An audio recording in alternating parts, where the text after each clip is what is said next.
Hello, I was asked a few weeks ago of how I do my editing. So I thought I'd do a quick little video recording of how I use the quick selection tool in Photoshop, of how I edit some of my shoots and put in a different background.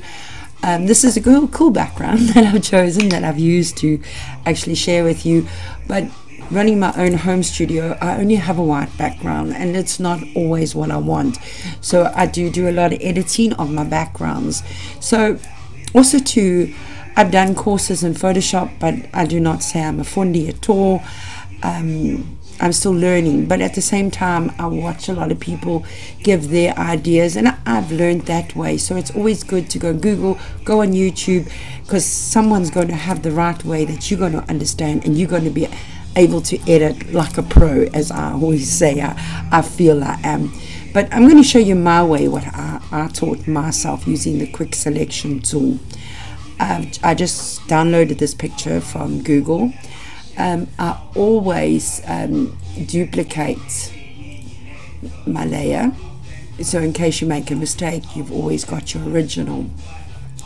Remember to click on the layer you're working on. Then we go over to the quick selection tool, and up here it gives you that button, the plus button and the minus button. These two buttons you use later on during the editing if you need to add something into your selection or take something out, but you always start on the new selection. Depending on your brush and your hardness, I like to use a small brush so I can get into all these details, and I don't like my hardness because otherwise it just picks everything. A lot of people use all of these, but I don't. I leave them out. I don't work with those. So using my small brush, as you can see on the screen, I now want to take this picture out of the green background. So I just click on the top and I leave it. Click there. You can see I've left that out there, but I'll come back to that. I go down and I pretty much caught everything that I want. I'll click on that because I see a left out hand. Basically I'm okay with that. I just want to bring some more hair in here, and here, and here, and here. Now you can see I clicked on here and the whole thing disappeared. So now we go back to our minus button and we just bring it down around our figure, and there it is. So that is what the minus button, or if you need to add on, then you press the add-on button. From here I go to the refine tool, okay, and you also have the view mode, which you can view on marching ants, overlay, on black, on white, black and white, on layer, or reveal layer.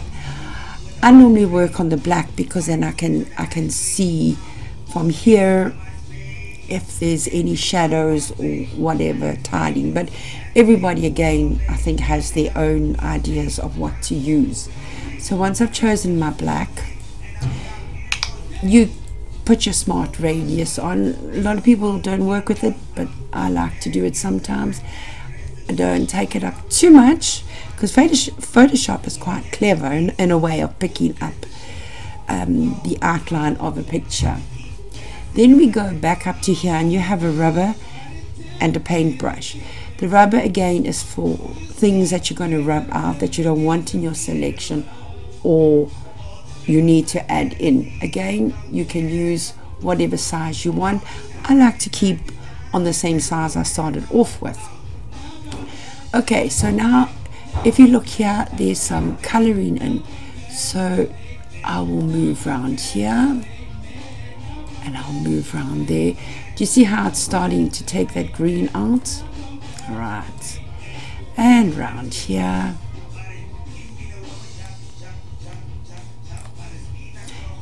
There's some more green there, so I'm just going to take that out. There's a little bit of white here, so I'm going to go there.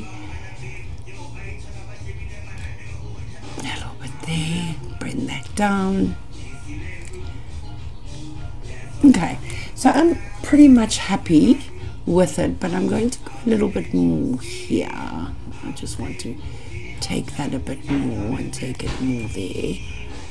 Right, okay. Let's go here a bit more, and so I'm pretty much happy with what I've done. Then I'll go adjust edge, and you can see you can go up to 99, and it takes the edge a bit wider, and you start bringing it down to where you want it. I don't use very much. 1.2 looks okay. Then I feather it. Again, you can take it up and she disappears, or you bring it down. It just softens the outline. Again, not too much. Contrast, again, is what you like, and you can see it's now going to take out all of those. So I want to bring it also down a bit and make sure it all looks quite happy. Then I go to the output, decontaminate. I go to new layer with layer mask. Where they say decontaminate colors, you can push the percentage up, and you can see it takes out a lot of colors, or you can bring it down and it brings back the colors. Again, on what background you're going to use, I normally keep it maybe at 50. Okay, we'll use 50 for this exercise. Okay, don't press remember settings, otherwise you've got to keep changing it. Then press OK. Right, so that's our lady, and we've got all of these in. Okay, and it looks pretty good.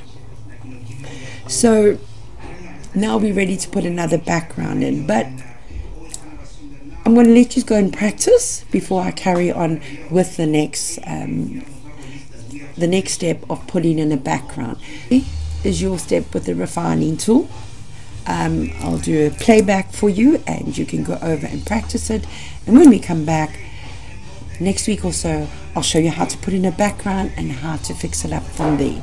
So I hope you're all going to be practicing, and don't forget, let me know how you enjoyed this, or if I've gone a bit too fast, please let me know and I will redo it again. But other than that, thanks for joining me. Have a good weekend practicing, taking photos, and we're going to put them into some cool backgrounds. See you all. Bye.